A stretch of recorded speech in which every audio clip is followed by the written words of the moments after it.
Alors voici comment je fabrique mes sommiers. La première chose, c'est un chantier de fabrication. Un petit peu comme en modélisme, on réalise, quand on veut réaliser une aile d'avion, on se prépare un chantier.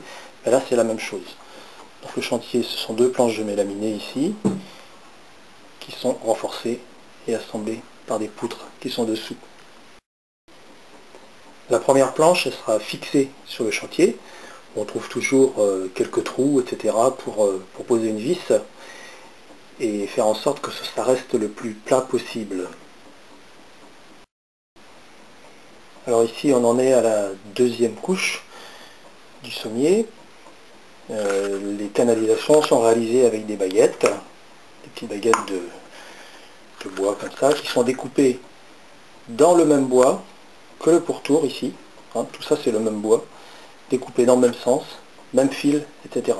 Même épaisseur. Ça a été raboté tout ensemble. Donc comme ça, on est sûr d'avoir des choses de la même épaisseur partout. Alors on fait les découpes, etc. Bon, ça va beaucoup plus vite qu'on ne peut l'imaginer en fait. C'est assez basique comme assemblage. Et puis ça permet d'avoir quelque chose de très léger et de très très rigide. Alors il faut bien penser à mettre tous les renforts, tous les points de passage pour les vis traversantes, comme ici par exemple. Bon voilà quoi, faut bien réfléchir à son truc avant, parce qu'une fois que ce sera fermé, ce ne sera pas possible de revenir en arrière. L'assemblage est fait avec une colle, une vinylique rapide, comme celle-là. Donc bon, en fait ça sèche presque instantanément quand on pose le morceau de bois. Il suffit de maintenir quelques secondes en place et ça ne bouge plus. Alors avant de procéder au collage de la planche qui va fermer le dessous, on va se fabriquer une cale à poncer bien droite sur un morceau de mélaminé, de manière à tout mettre dans le même plan. Donc, on va poncer très très finement, très régulièrement, et on va vérifier avec une règle qu'il n'y a aucune fuite d'air, aucune fuite de lumière pour l'instant, et qui ne donnera aucune fuite d'air par la suite. Bon, ça se voit pas bien comme ça, mais c'est la manière de procéder pour vérifier qu'il n'y a pas de fuite. Pour l'encollage du dessous, on va utiliser une autre colle, une vinylique normale, avec un temps de prise beaucoup plus long. Et on va étendre la colle avec un rouleau, avec un petit rouleau de ce genre, un petit rouleau laineux, et qui va permettre de déposer une première couche de colle pour imbiber le bois. Donc on va faire ça sur la totalité des lattes du sommier, et on va le faire également sur la planche du dessous qui est préparée et qui viendra au contact de la structure précédente.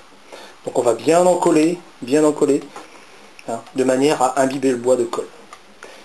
Donc on va attendre un certain temps de séchage, une demi-heure, une heure, et ensuite, toujours avec la même petite cale de bois, la même petite cale à poncer, on va venir bien enlever toutes les aspérités et remettre tout bien plat. Alors, il faut bien préparer l'opération d'encollage, tout chantier, tout l'endroit où on va travailler, de manière à pouvoir faire l'opération en un seul coup et pas être surpris par un petit problème de dernier moment. Donc les serre-joints sont là, ils sont prêts à être posés, et ils sont écartés à la bonne longueur, etc. Il faut répéter complètement l'opération à blanc, sans colle, avant de le faire. Il y a des petits tétons de centrage qui sont prêts à venir dans les coins, etc. Tout doit être prêt pour ne pas y revenir, pour ne pas avoir à revenir sur une opération pendant qu'on est en train de le faire. Alors là, on va poncer, juste avant l'encollage,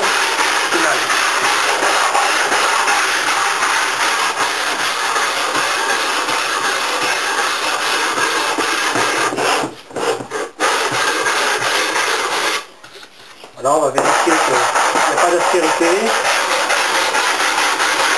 que rien ne vienne gêner l'étanchéité.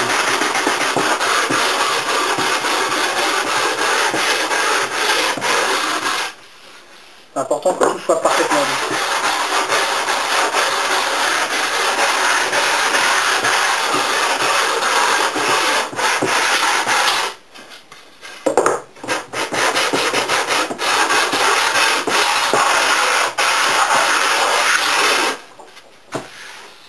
Voilà, comme ça c'est bien. On va faire la même chose de l'autre côté sur la table d'encollage.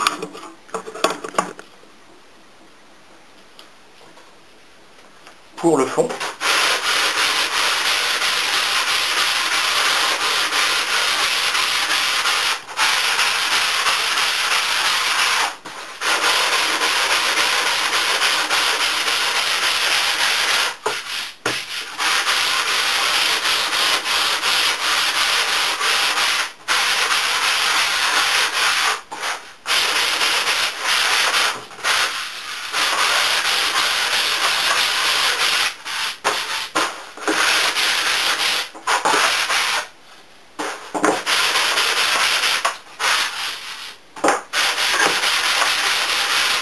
Voilà, c'est à peu près correct.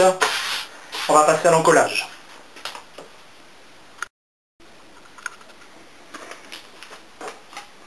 Alors on va verser la quantité de colle qu'il faut pour notre opération. Voilà. Là ça devrait être bon. Et on va commencer par encoller la planche du fond. Un premier passage.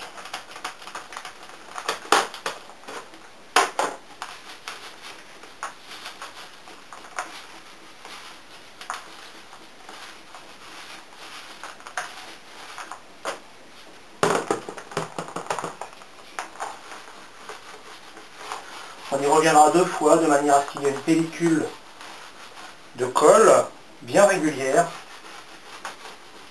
à la surface du bois.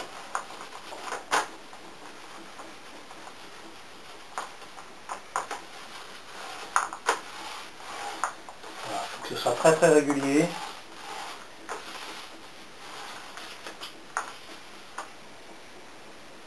On est bien. On va faire la même chose du côté du sommier.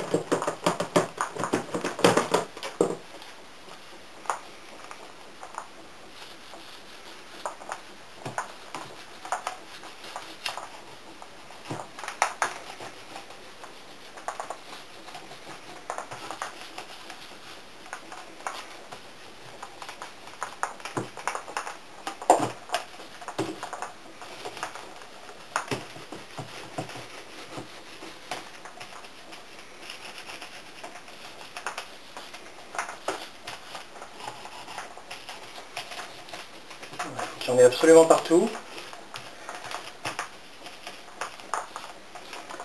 Et on y reviendra. On a le temps, la colle a un temps ouvert d'une dizaine de minutes. Donc faut pas se presser. C'est plus facile de bien faire l'encollage que de boucher les fuites après.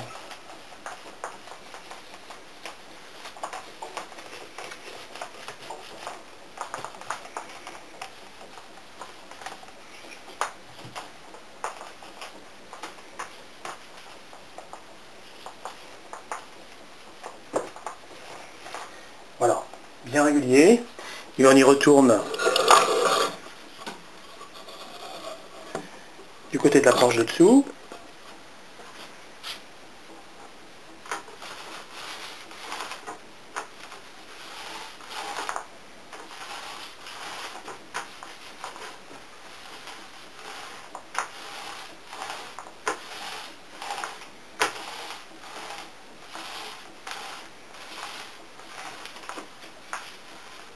Voilà, le bois commence à ne plus prendre de colle. C'est intéressant. On va revenir passer une dernière couche sur les nervures. Une couche un peu plus épaisse. Toujours avec la même colle. Sans appuyer sur le rouleau.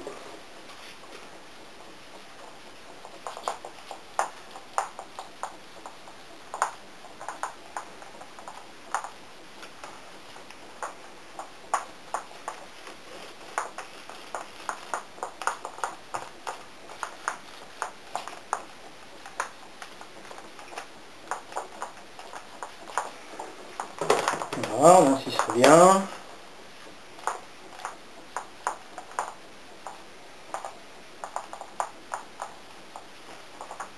Il faut qu'on voit bien une bonne couche de colle.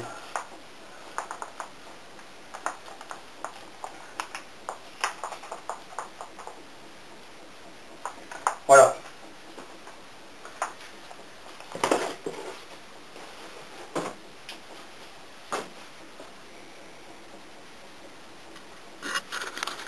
Et c'est bon quand on commence à voir bien, on commence bien à voir la colle briller comme ça au ras du bois. Donc voilà, maintenant on va pouvoir procéder au collage définitif.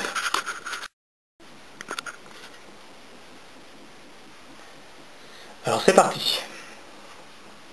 On va positionner les pions aux quatre coins, pions de centrage.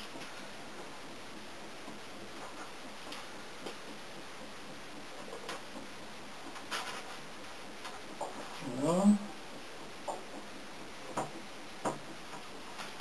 Alors chose importante, on va passer un coup de chiffon dessous pour éviter que le sommier ne reste collé. Voilà, ça fait partie des choses qui peuvent arriver, qui me sont arrivées. Voilà.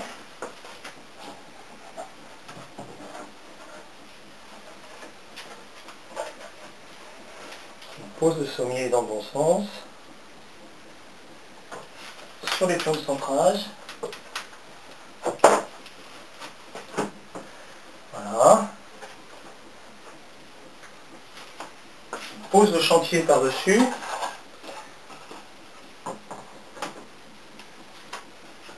Alors dans le bon sens si possible, parce que évidemment il est pas symétrique. Voilà. Et on va procéder au serrage du milieu vers les bords, donc pour une culasse de hauteur. Voilà, d'abord très léger.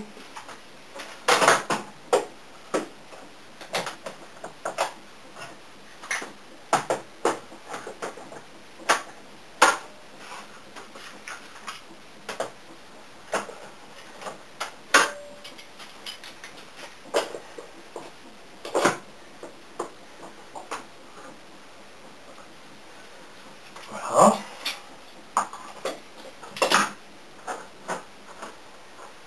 Alors, on peut serrer un peu plus.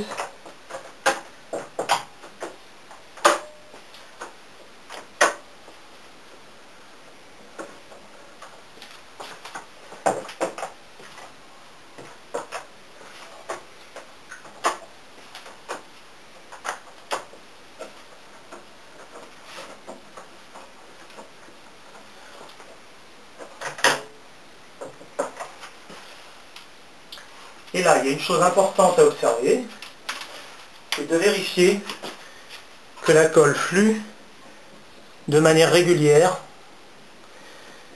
entre la planche du bas du sommier et le sommier lui-même. Alors en gros, ça doit ressembler à ça. Hein, on voit un petit fil de colle très régulier qui se forme tout autour. Et ça, il y a tout autour du sommier la même chose. Et on peut se dire qu'à l'intérieur, il se passe la même chose. Hein, si c'est bien régulier autour, il n'y a pas de raison que ce ne soit pas régulier dedans.